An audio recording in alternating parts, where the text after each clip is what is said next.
Hi viewers, welcome to our channel. మన శోభన్ బాబు గారి సోగ్గాడు cinema release అయ్యి దాదాపు 50 సంవత్సరాలు అయితే పూర్తి చేసుకుంది ఇండస్ట్రీలో. సో ఇది ఒక గ్రేట్ అచీవ్మెంట్. తొందరలో సెలబ్రేషన్స్ కూడా చేస్తున్నట్టుగా తెలుస్తుంది. రిలీజ్ కూడా చేయబోతున్నారు తొందరలోనే.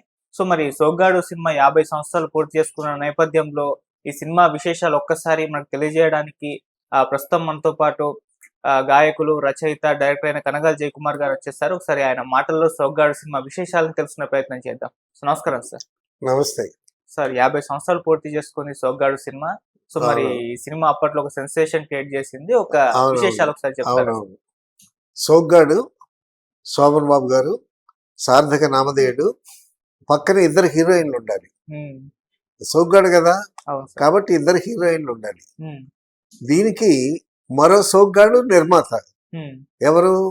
రామానాయుడు గారు. రామానాయుడు గారు కూడా చాలా అందంగా ఉంటాడు, చాలా మంచి హైట్, బాడీ బాగా మెయింటైన్ చేస్తాడు, మంచి డ్రెస్ వేస్తాడు. రామానాయుడు గారు శతాధిక సినిమాల నిర్మాత, చాలా మంది దర్శకుల్ని ప్రమోట్ చేశాడు, చాలా గొప్ప గొప్ప సినిమాలు తీసినటువంటి నిర్మాత. రామానాయుడు గారిని కూడా సోగ్గాడని ఎందుకన్నానంటే, పుల్లయ్య గారి భార్య శాంతికుమార్ గారు ఒరే అని సంబోధిస్తే, ఒరే నువ్వు కూడా యాక్ట్ చేయరా, బాగుంటావురా, నువ్వు హీరోగా ఉంటావురా, మంచి పర్సనాలిటీరా, మంచి హైట్ ఉన్నావురా, ఆ హీరోయిన్లు అందరూ చూడరా, ఆ మొండలందరూ నిన్నే చూస్తున్నాను రా అని చక్కగా ఎంకరేజ్ చేశారు. అయితే నాయుడు గారు ఒక సినిమాలో యాక్ట్ చేశారు, కానీ ప్రతి సినిమాలో ఎక్కడో ఒక చోట ఒక మెరుపులాగా కనిపించి వెళ్తాడు ఆయన. ప్రేమనగర్ అద్భుతమైనటువంటి సినిమాలో కూడా ఆ బిగినింగ్ లో ఆ ఫ్లైట్ లో అనుకుంటా నాయుడు గారు కనిపిస్తారు. అలాగా మంచి సినిమాలు, మంచి టేస్ట్, చాలా అందమైనటువంటి రూపం కలిగినటువంటి నిర్మాత కూడా ఆయన రామానాయుడు గారు. తర్వాత ఆయన 100 సినిమాల పైన తీసినా కూడా ఎప్పుడు డైరెక్షన్ జోలికి కానీ యాక్టింగ్ జోలికి కానీ వెళ్ళినటువంటి స్థితప్రజ్ఞుడు. ఆయనకి తెలుసు, సో నేను దేనికి సూట్ అవుతాను, నేను సినిమాలు చేస్తున్న నిర్మాతగా ఆయన ఎయిమ్ ఏంటి తెలుసా? 10 రూపాయల మీద ఎన్ని భాషలు అయితే ఉన్నాయో అన్ని భాషల్లోనూ సినిమాలు తీయాలనేటటువంటిది ఒక ఎయిమ్ అయింది. సో అలాగా అన్ని 10 రూపాయల నోటు మీద ఎన్ని భాషలు అయితే ఉన్నాయో అన్ని భాషల్లోనూ సినిమా తీశాడు. ఆఖరికి కొంకణిలో కూడా సినిమా తీశాడు. సో నేను నిర్మాతగా ఒక అచీవ్మెంట్ ఆయన ఏంటంటే, ఏ రంగంలోనైనా సరే నేను నెంబర్ 1గా ఉండాలి అనేటటువంటిది ఆయన గోలు. ఆ విధంగానే సినిమా ఇండస్ట్రీలో నెంబర్ 1గా ఉన్నాడు. అటు యాక్టింగ్ వైపు వెళ్లకుండా, ఇటు డైరెక్షన్ వైపు వెళ్లకుండా నెంబర్ 1గా ఉన్నాడు. అన్ని సినిమాలు తీసిన ఆయనకి ఆయన సినిమా డైరెక్ట్ చేయలేడు, యాక్ట్ చేయగలడు. కానీ ఒక గోల్ పెట్టుకొని నేను సినిమా నిర్మాణంలోనే నెంబర్ 1గా ఉండాలి అనేటటువంటి గోల్ పెట్టుకొని ఆ విధంగానే వెళ్ళాడు ఆయన. లాస్ట్ వరకు స్టూడియో నిర్మాత అయ్యి సినిమాలు తీసాడు తప్పిస్తే మిగతా క్రాఫ్ట్స్కి డైరెక్షన్ వైపు కానీ యాక్టింగ్ వైపు కానీ వెళ్ళలేదు. అది ఒక విధంగా ఆయన స్థితప్రజ్ఞత అని చెప్పుకోవాలి. పోతే ఈ సినిమాకి డైరెక్టర్ బాపయ్య గారు, కె బాపయ్య గారు, ఈయన కూడా అందగాడే, ఈయన కూడా ఒక సోగ్గాడే.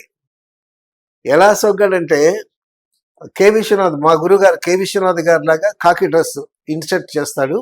ఆ ప్యాంటు షర్ట్ చాలా టైట్గా ట్రిమ్గా ఉంటాడు. ఆయన చాలా అందంగా ఉంటాడు.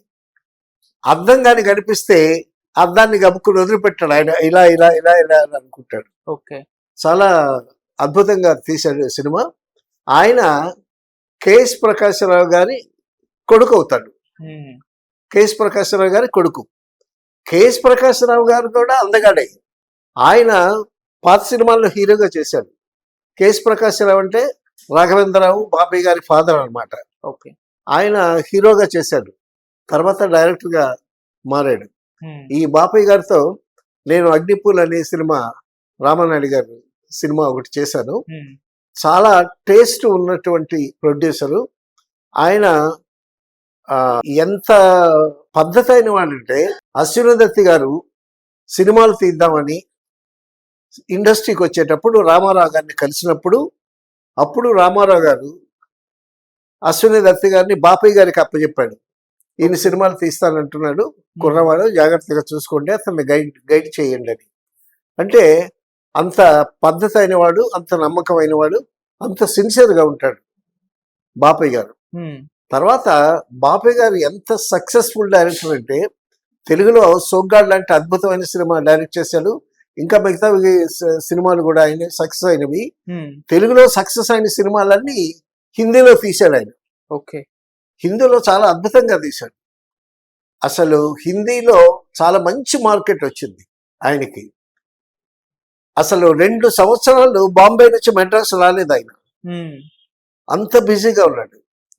అక్కడ ఒక ప్రొడ్యూసరు తెలుగులో వచ్చినటువంటి ఒక సినిమా హిందీలో రీమేక్ చేసేటప్పుడు మీకు ఎంత రెమ్యునరేషన్ ఇవ్వమంటారని అడిగితే ఇక్కడ ఎక్కువ రెమ్యునరేషన్ తీసుకునే డైరెక్టర్ ఎవరు అని అడిగాడు. అప్పుడు మన్మోహన్ దేశాయ్ అని చెప్పారు. ఆయన ఎంత తీసుకుంటాడు అంటే 25 lakhs ఎంతో తీసుకుంటాడు.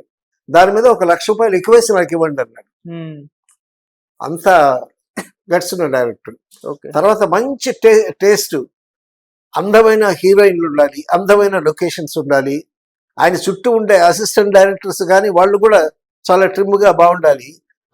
ఆయనతో పాటు ఆయనకి కాస్త దగ్గర రిలేషన్ కూడా అనుకుంటా మురళీ మోహన్ రావు గారు అని ఒక మంచి కో డైరెక్టర్ ఉండేవాడు.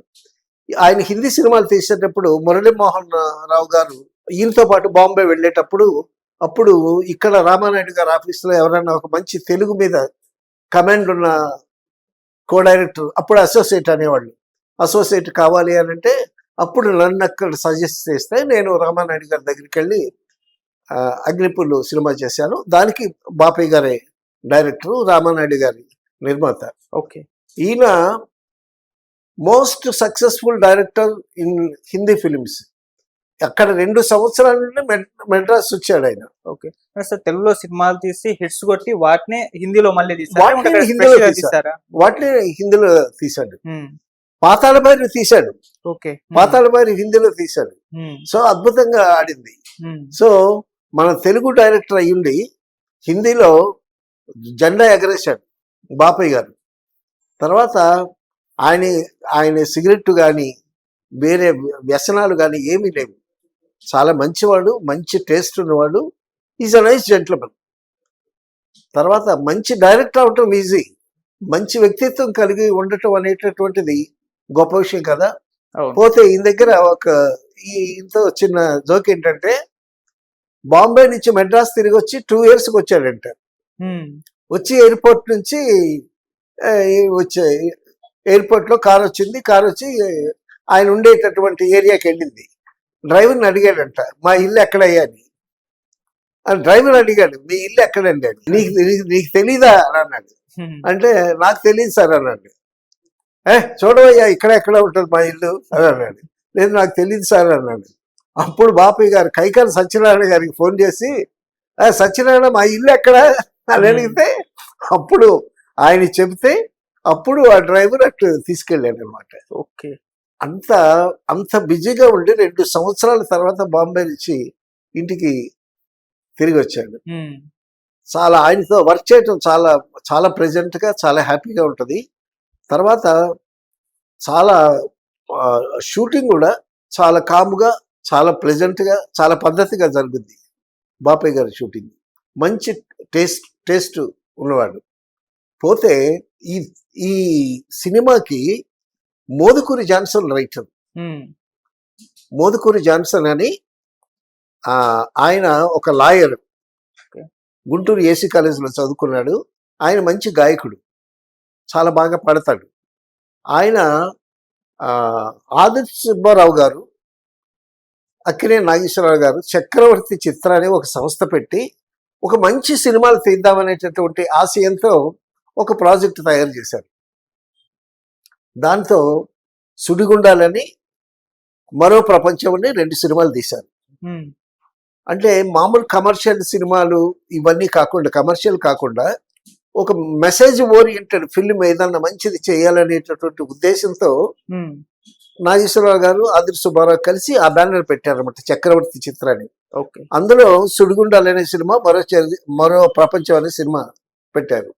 పెట్టి కొత్త రైటర్ని ఇన్వైట్ చేశారు బయట నుంచి. ఆ విధంగా మోదుకూరి జాన్సన్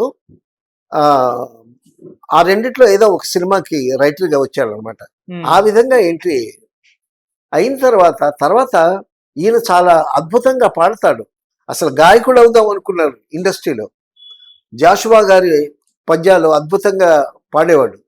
అసలు ఆయన చేత జగ్గి గారు, ప్రభాకర్ రెడ్డి, అల్లు రామలింగయ్య వీళ్ళంతా కూర్చునేటప్పుడు ఆయన్ని పిలిపించి ఆ జాషువా పద్యాలు చదివించుకుని ఎంజాయ్ చేసేవాడు. ఆయన చాలా ఫేమస్ పద్యం. ఇచ్చోటనే సత్కవీంద్రుని కమ్మని కలము నిప్పులలోన కలిసిపోయే, ఇచ్చోటనే ఇట్టి చిత్రలేఖకుని కుంచే నశించే, లేత ఇల్లాలి నల్ల పూసల సౌరు గంగలో కలిసిపోయాయని చాలా ఫేమస్ పద్యం. ఆ పద్యం చదువుతూ ఉంటే చెవులు నిక్కబడుచుకుని వినేవాళ్ళు అనమాట. అంత బాగా పాడేవాడు. తర్వాత ఈయన నటనాలయం అనేటటువంటి ఒక అద్భుతమైన నాటకం రాశాడు. ఆ నటనాలయంలో ఈయన హీరోగా వేశాడు. ఆంధ్రనాట కళా పరిషత్ అనుకుంటా. అందులో ఆయనకి బెస్ట్ యాక్టర్ వచ్చింది, బెస్ట్ రైటర్ వచ్చింది, బెస్ట్ నాటకం ప్రొడక్షన్ కూడా వచ్చింది. సో ఆ విధంగా మంచి రైటర్గా ఉండి రంగస్థలం మీద నుంచి వచ్చినటువంటి ఒక ఆణిముత్యం అని చెప్పుకోవాలి మోదుకూరి జాన్సన్. అద్భుతమైనటువంటి సినిమాలు రాశాడు.